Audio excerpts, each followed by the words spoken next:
My grandson, Eli, yesterday wanted to know if I had been in a meeting that was just excruciatingly embarrassing. And we both agreed that scene in The Office where Michael has promised a bunch of kids some sort of scholarship, and then he backs out of it and gives them all laptop batteries or some damn thing. And that is just the most excruciating thing, even though it's all fictional.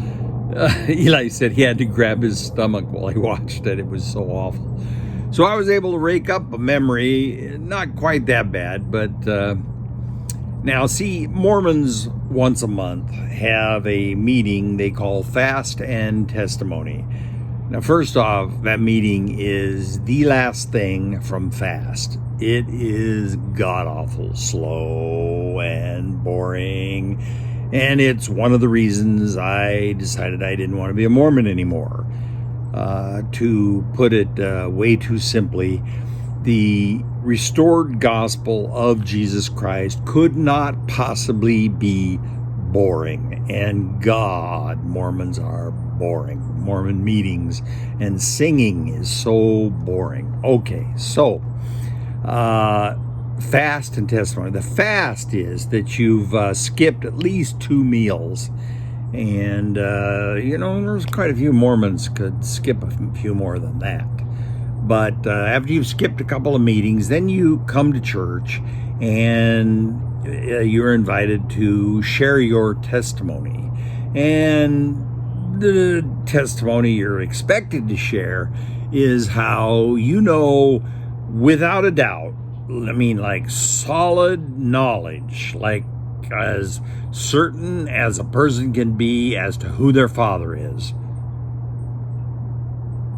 that Joseph Smith was a prophet, and the Book of Mormon is scripture, and that the church is the only church on the face of the earth sanctioned by God. Well, okay. So now, during these testimonies, a fair number of other subjects are introduced. And at one of these meetings, this grandma had tearfully shared with everyone the healing power of her tiny grandson. This dingbat lady had purchased for her grandchildren little baby chicks.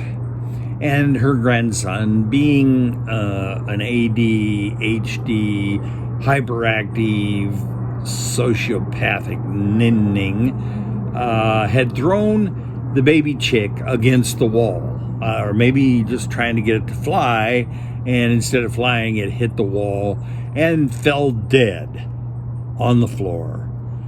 And the little boy was so repentant that he prayed vigorously that the chick be restored to life, and Grandma was there to testify as to the healing power of that little boy's faith.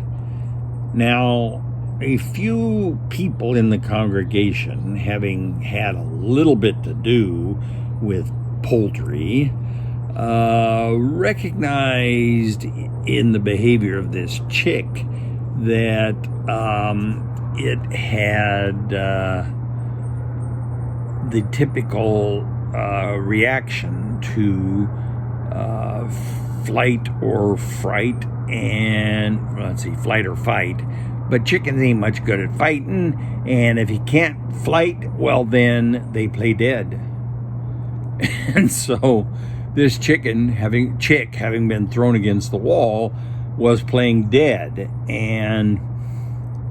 but Grandma was there to testify that chick was resurrected by her grandson's powerful faith. And I don't know, those of us who are somewhat acquainted with God's love, we're seriously in doubt that God, loving even the slightest sparrow, would condemn that chick to life under the dominion of that savage, sociopathic child. So after sharing this with my grandson, he wanted me to write a book about all of my church experiences, not religious, not spiritual experience, church experiences. And he cited as an example the time I had explained to him the invention of God.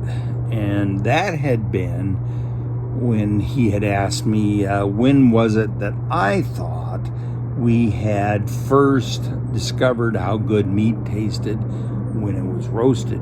And I said, well, that was the same day we discovered God, because the gang was running over the savannah with their fire-sharpened spears, looking for a mastodon, and they had let little Thag run out front because there had to be somebody to draw the attention of the mastodon while everybody else got around behind on his flanks and stuck their spears in. And, you know, if Thag should survive that, well, then he would be promoted. Anyway, so they're running across the savannah, and they smell the most lovely smell, and they pause and run to the top of a little knoll nearby, and on the other side of this knoll is a mastodon that has been hit by lightning, roasted, and God, it smells good. But a gang of females has discovered it before they did, and the females have all taken off all of their clothing, and they are dancing naked around this roasted God-given feast. And that then to the men communicates, well, there has to be a God, you know. Here's this lovely smell, roasted meat, and naked women just like delivered into their hands. There has to be a God. So if I think of further examples of church foolery, I'll share it with you. And if you have any to share with me, oh Lord, I'd love to have them.